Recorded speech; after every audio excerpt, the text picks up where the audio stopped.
Ndugu yangu afande wewe, mbona naona hapo mzuri, shida nini? Nimeshatumiza roho za wengi, vile vile wameshaniumiza wengi. Nilishajiuliza maswali mengi, majibu sina, maulizo ndo yako mengi. Uliziumiza kivipi? Hebu nieleze, mimi ni ndugu yako. Nimeshawahi toka na walokole wengi, nishawahi toka na mademu wa gengi, nimeshawahi toka na demu ambaye simpendi sababu ya ustaa na kutengeneza brand. Sasa wewe kula mtoto je, yeye unaacha ukae sawa ama kuna ingine kosa yenyewe ushafanya? Nishawahi toka na demu wa mtu na mtu wake wala hakujua kitu, nakopa visinirudie hivyo vitu, ndo maana Mungu mimi namuomba kila siku. Sasa wewe kama demu wa mtu ni sumu. Sasa wewe unafanya vile vyote na uko unatafuta nini? Niko mimi namtafuta ule mtu ambaye imeandikwa mimi naye tafanya vitu.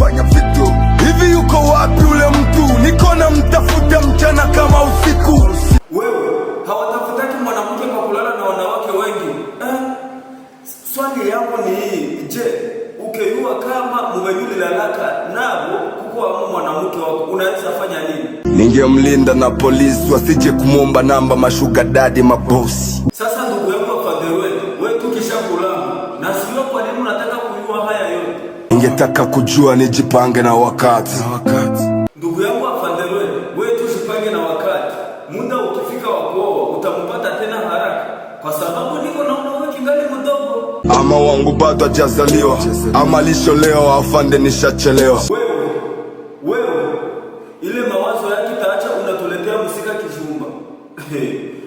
Na siwe kwa nini unangangania kumjua jamani? Ningetamani kumjua, kweli ningemchunga wasije kumchukua. Sasa ndugu yangu, mbona unakata tamaa na ukingaliki mbele ya wakati? Ni kwa nini?